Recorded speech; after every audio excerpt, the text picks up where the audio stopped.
Magandang araw po sa atin lahat mga kamata. Nandito na naman po tayo at meron po tayong pag-uusapan. Pag-usapan natin itong inilabas na survey, bagong survey dito sa lungsod ng Maynila. Itong nilabas di umano ng SWS o Social Weather Station na landslide po itong si Sam Versosa sa kanyang latest survey dito sa Maynila. Ang nakakatawa landslide daw. Ang nakakatawa dito yung survey nila palpak, halatadong sariling gawa. Diba, biruin niyo po, saan po kayo nakakita ng survey na umabot ng 106.3%? Diba? Tapos social weather station pa ang nag-survey. Ay nakakahiya po. Nakakahiya po itong ganito kasi po ang survey po ay hanggang 100% lang po. Ang dami na, sumobra na sa galing to si SB. Di ba? Ang galing-galing na ito. Ang dami pong natawa. At yung unang pagkita mo, di ba? Pag hindi mo pa tinotal, ang ganda-ganda, parang nakakatakot. Panalo na ata si SB. Di ba? Panalo na ata. Pag yung itotal, naku po, umaabot po ng 106.3. Wala po tayong pakialam dyan sa survey nila na lamang itong si Sam Versosa, pero nahalata po na sariling survey po. Kasi po hindi po pinag-isipan, hindi po nagdala ng calculator. Diba? Pagka magsusurvey ka, magdala ka ng calculator ng accurate yung survey mo. Biruin mo naman, umabot ka ng 106, sinira mo lang si SB. Minsan lang kayo maglabas ng sarili yung survey palpak pa. Ay naku po Mario, sabi ko na nga ba, pilit ninyong gustong lamangan itong si Isko Moreno, di ba? Pilit ninyong ginagawang gusto niyo kayo ang lamang, pare-parehas kayo mga kalaban ni Yorme. Pilit nilang gustong lamamang itong ay lamangan itong si Yorme sa survey, pero ano nangyayari? Palpak, di ba? Palpak talaga yung ganyan kasi nakakahiya po yan. Paabuti mo ba naman ng 106.3% yung survey?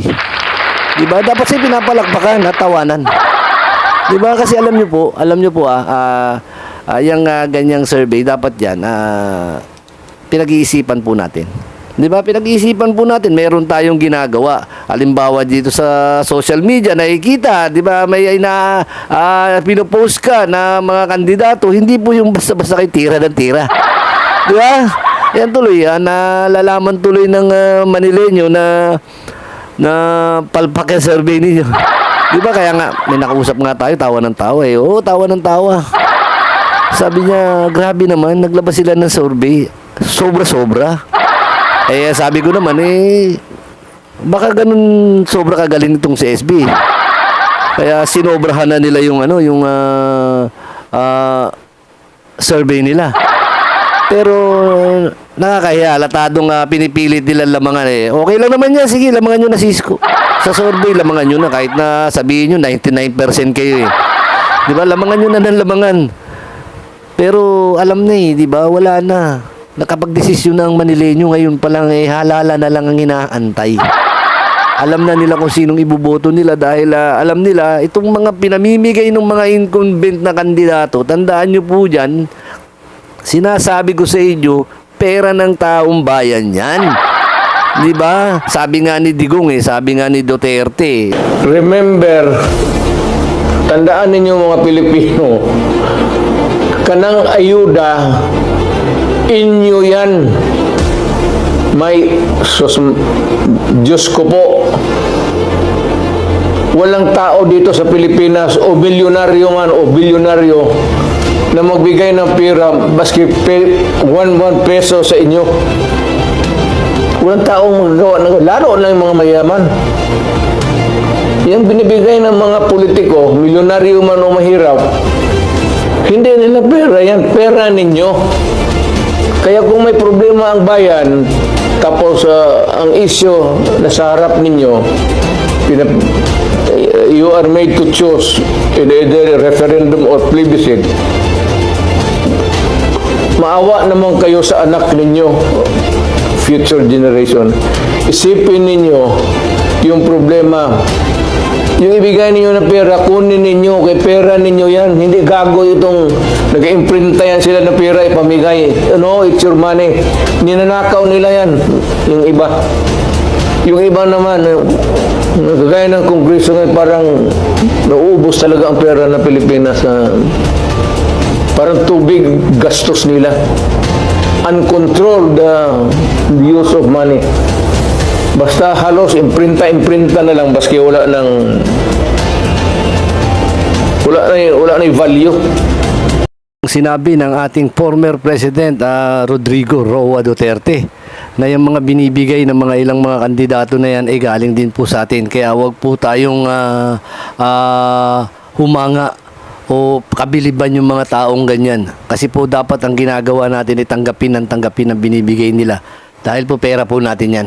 Yung iba, parang na-shock sila dahil siyempre, ang laki ng lamang ni SB rito sa nilabas nilang survey. Talagang malaki. Diba? Kaso nga lang po, siyempre, nakita natin at siyempre, ang feedback nito dito kay SB, kasi po, pinower share po. Ito po ang maganda rito, pinower share po nila. At nakita po lahat ng mga nag-share ng survey na to ay puro mga supporter nitong ni SB. Diba? Nakita natin puro mga mga supporter ni SB. Di ibig sabihin yan ay parang kinalat natin at sinira natin itong si SB. Diba? Dahil dito sa palpak na survey natin. Diba, sa susunod po, punta kayo ng kausapin niyo po yung opisyalis ng ilang survey station at paturo po tayo. Kasi natatawa lang. Kasi yung 106.3. Ay dako po, Mario Joseph, sobra-sobra namang kagaling nitong kandidato na to. Diba, kagaling nitong naggawa ng survey na to. Diba ngayon po, nagkalat na sa social media. Yung survey na yan, ano pa susunod na gagawin natin para siraan natin itong si SB at para pabagsakin natin? Kayo din mismo nagpapabagsak sa kandidato nyo. Hindi na nga maangat hanggang sa number 3, number 4 na nga siya Diba, ginagawa nyo pa yung ganyan di lalong nalugmok yan. Diba kasi ito, si SB, si Hani, diba? Sa tingin nyo po ba kaya nilang talunin si Isko? Ito, tanong ko lang po sa inyo, sa tingin nyo ba kaya nilang talunin si Isko? Nang talagang butuhan lang, Hindi po nila kakayanin kahit anong gawin nila, araw-araw nilang siraan yan tungkol sa binenta lahat, kumuha pa kayo ng mga vlogger ninyo at siraan tong Isko. Hindi nyo po kayang pabagsakin si Isko. Alam nyo po ba kung bakit? Pasyal kayo ng Maynila para makita nyo yung mga pinagawa ni Isko. Di ba? Pasyalan nyo para makita ninyo. Di ba, napakarami ngayon. Siya lang naging mayor noon na nagpagawa ng mga ganyan. Napakaraming pinagawa. Di ba, nakita niyo Manila Zoo, di ba? O pinagawa niya, at least mayroong napagawa. Di ba, kahit anong ngal-ngal nyo dyan, sabihin niyo nagbenta, kahit na anong ngal-ngal nyo dyan, at least may pinagawa. Itong mga nasa gobyerno natin, bilyon-bilyon ang nawawala, bilyon-bilyon ang mga pondo, di ba? May nakita po ba kayong pinagawa? Anong nakita niyo pong ginawa niya mga yan? Di ba? Isang kahong food pack. Di ba? Ganun lang mga ginagawa. Di ba? Mga nasa gobyerno. Di ba? Bibigay sila ng mga food pack sa iba't ibang bahagi ng bansa. Yun lang. Wala na silang ipatatayo. Kasi doon kasi yung pork barrel. Yung pork barrel, naalala ko dati, nakita natin yung mga kalsada na hindi tinapos. Tulay na wala namang mga ilog. Di ba? Kasi basta may maipakita lang na ginagawa. Di ba? Kaya itong nangyayari sa ating bansa ngayon, panahon na po. Para mamili tayo ng tamang maglilingkod po sa atin. Yung tamang tao na talagang may puso para sa tao. Magandang araw po at God bless.